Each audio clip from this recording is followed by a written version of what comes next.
好，我们现在要开始铺板面的钢筋了。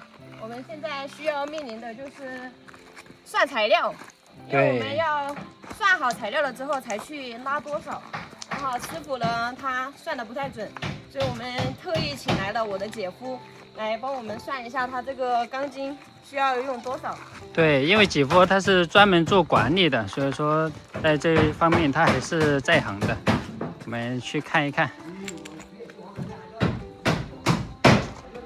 我们这个楼梯有点特殊，这样慢慢的爬上去。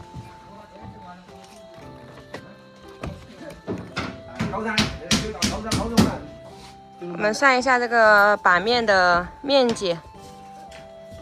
过记录哈。你到这儿也啷个这一个啦？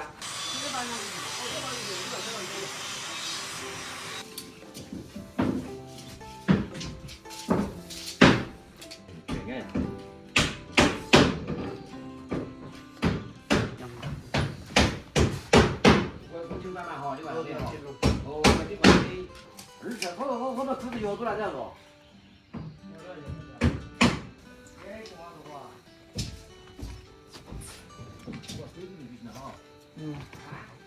这几米的军草3米的军草。9米也偏好低头。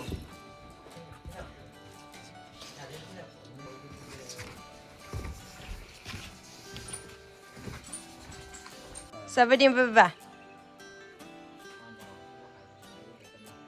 接钢材，你接哪些地方接？我们接的。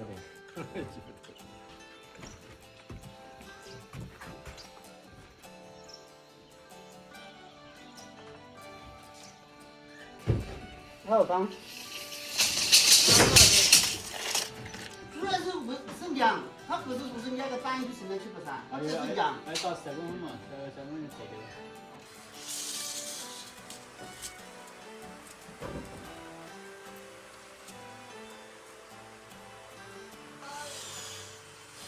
来挑出来，你的这边来。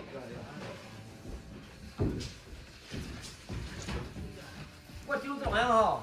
哦，就这个吧哈。哦对。刚巧。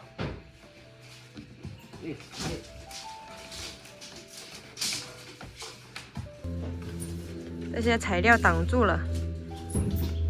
我4米角，做包角4米角。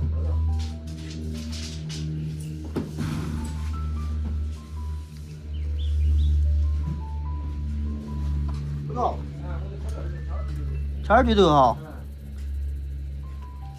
6米1。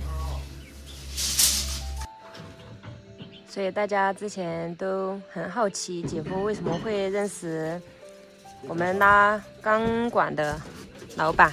你看，他是专业做这种工程的，所以对这些是非常熟悉的。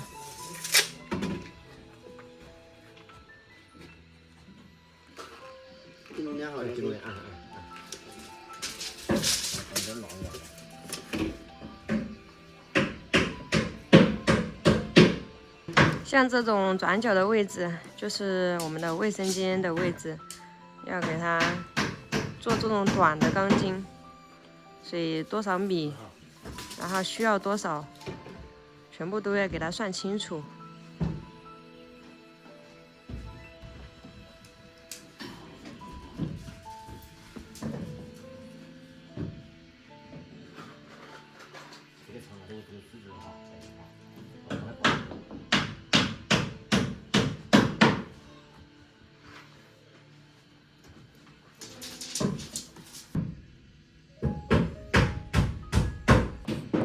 对。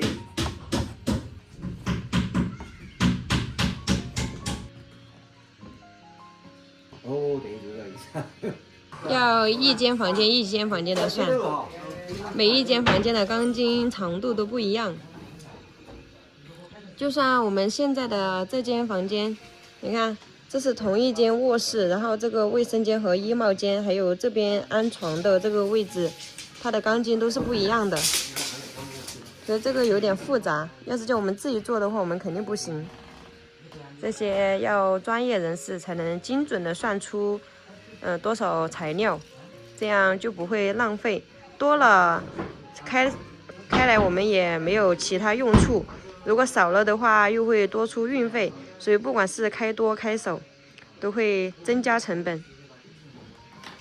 现在看它的这个长度，钢筋它是十字形，就是横竖都要，横着多少根，竖着多少根，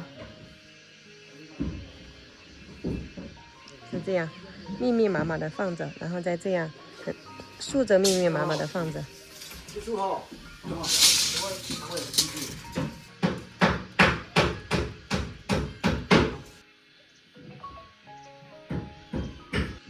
这个下沉位，只要做的这个板面不一样，它都要给它算一下。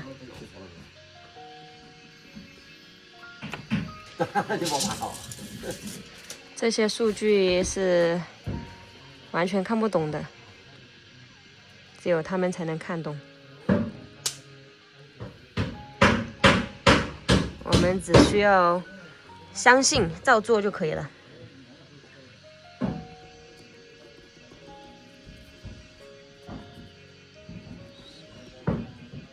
最难的就是我们这个主卧室的衣帽间和卫生间，中间那个客厅是很简单的，就相当于一样的长度就可以给它全部铺完。还有一个难度最大的就是那边也有一个房间，也是卫生间带衣帽间，所以那边也有一定的难度。还有一个问题就是这里要接那边厨房的那个板面，所以我们的钢筋要多出50公分左右，多出去就是用来行接那边的，不然的话到时候行接不上。就它的板面是这样，然后就钢筋要放超出这样的。现在把这边的这个卫生间衣帽间给解决了，就简单了，其他那些算起来就比较快。这边这个跟那边那个是差不多的，但是它的尺寸不一样，所以它的钢筋长度也是不一样的，全部都是另外再拉尺寸。我们做的这个老房子每一步都是比较复杂的，现在数据越多就更看不懂了。给大家看一下之前大家所担心的问题，就是我们柱子上面延长的部分没有钢筋。大家看，现在的钢筋在那个地方，然后我们的底部是在那个地方，然后我们的那个钢筋要从这边铺过来了之后，这样弯下去，弯到最底部，就相当于和这个柱子相衔接，然后再用混凝土给它打起来，打到这个平面上，然后下面也有钢筋，我们这个也是连为一体的。每一次算在柱子边上的这个钢筋都会长一点，给它预留那个弯下去的部分。好了，好。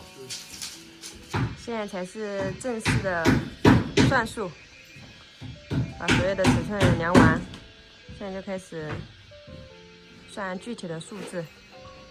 算好了是不是？算好了。这个数学题看的不错。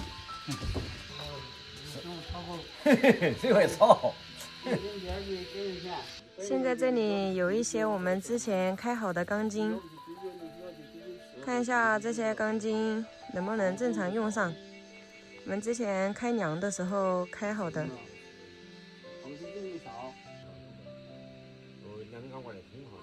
现在直接跟卖钢筋的老板对接，